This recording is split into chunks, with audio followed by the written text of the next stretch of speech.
আমরা তৃতীয় বিশ্বযুদ্ধের প্রথমার্ধে আছি। কেন বললাম? তবে চলমান ইরান এবং ইসরায়েলের যুদ্ধে ইরানের সমর্থনে ইয়েমেন থেকে হুতিরা ইসরায়েলের দিকে ব্যালিস্টিক মিসাইল ছুঁড়েছে এবং লেবাননের বিস্তৃত অঞ্চলে হেজবুল্লাহর সাথে সম্মুখ যুদ্ধ চলছে ইসরায়েলি বাহিনীর। ইসরায়েলকে সমর্থন করে আমেরিকা, আর এই আমেরিকা এই যুদ্ধের ইতি টানতে চায়। কারণটি হলো একটি পুনর্নির্বাচন হওয়ার সম্ভাবনা আছে। সেখানে ডোনাল্ড ট্রাম্পের জেতার পার্সেন্টেজ 5 আর হারার পার্সেন্টেজ প্রায় 95।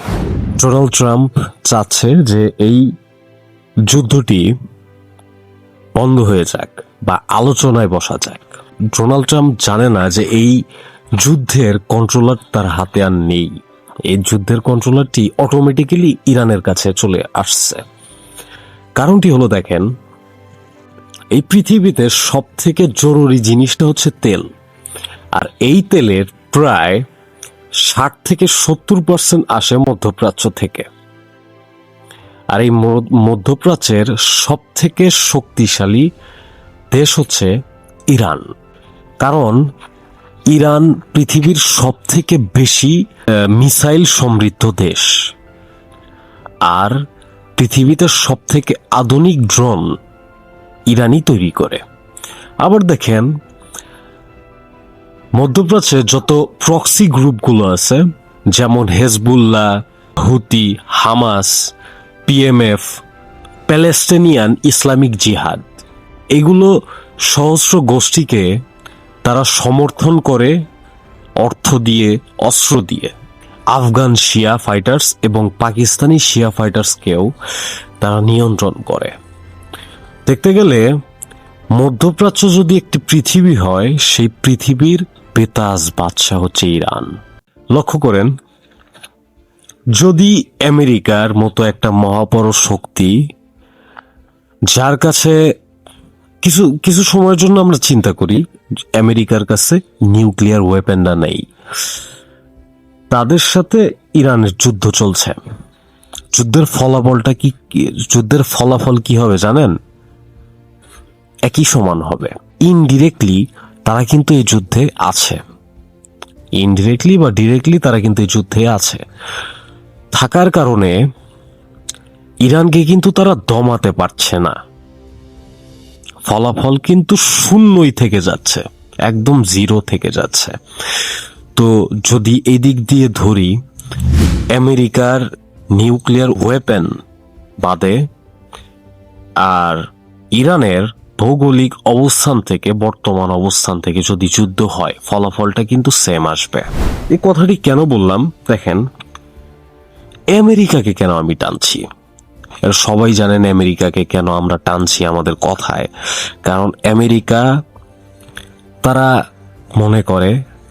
মনে করে কি তারা পৃথিবীর সব থেকে বড় পরশক্তি, মহাপরশক্তি। কিন্তু পরশক্তি হলে কি দাদাগিরি করতে হয়? পৃথিবীতে এমন নজির আছে যে যারা দাদাগিরি করে আজকে তাদের পতন ঘটে গেছে। ফেরাউনের পতন ঘটে গেছে, নমরুদের পতন ঘটে গেছে, আরো বিভিন্ন আছে যাদের পতন ঘটে গেছে। ইভেন আমাদের মাননীয় স্বৈরাচারী প্রধানমন্ত্রী শেখ হাসিনারও পতন ঘটে গেছে। দাদাগিরি করলে সবারই পতন ঘটে। আমেরিকার যখন ইচ্ছা তারা তখনই একটা দেশের সাথে আর একটা দেশের যুদ্ধ লাগাতো এবং তারা ইচ্ছে মতো ডলার ছাপাতো, যে কারণে পৃথিবীর বর্তমান অবস্থা এরকম। তবে চলমান যুদ্ধে, এতদিনের যুদ্ধে হরমুজ প্রণালীতে প্রায় 2000-এর অধিক বাণিজ্যিক জাহাজ আটকে ছিল।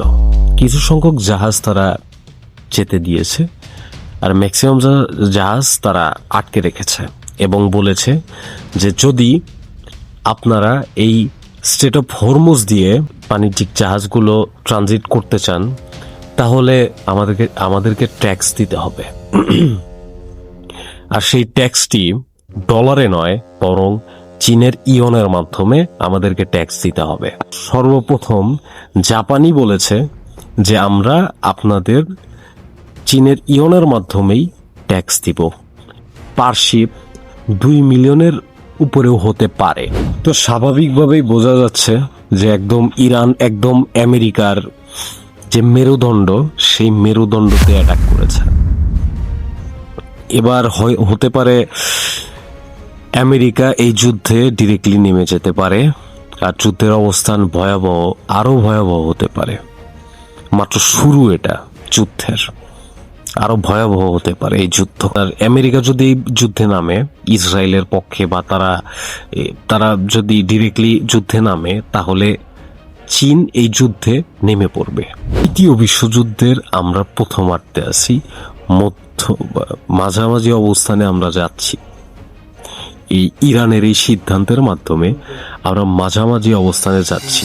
তবে শোনা যাচ্ছে, আরো একটা বিষয় শোনা যাচ্ছে, সেটা হচ্ছে আফগান ফাইটার্স এবং পাকিস্তান ফাইটার্স এই যুদ্ধে খুব তাড়াতাড়ি, খুব শীঘ্রই এই যুদ্ধে নেমে যেতে পারে। তারা অপেক্ষায় আছে গাজওয়াতুল হিন্দার। জিওপলিটিক্সের আজকের এই ভিডিও যদি আপনাদের ভালো লেগে থাকে, অবশ্যই লাইক করবেন, কমেন্ট করবেন এবং বন্ধুদের মাঝে একটু শেয়ার করে দেবেন।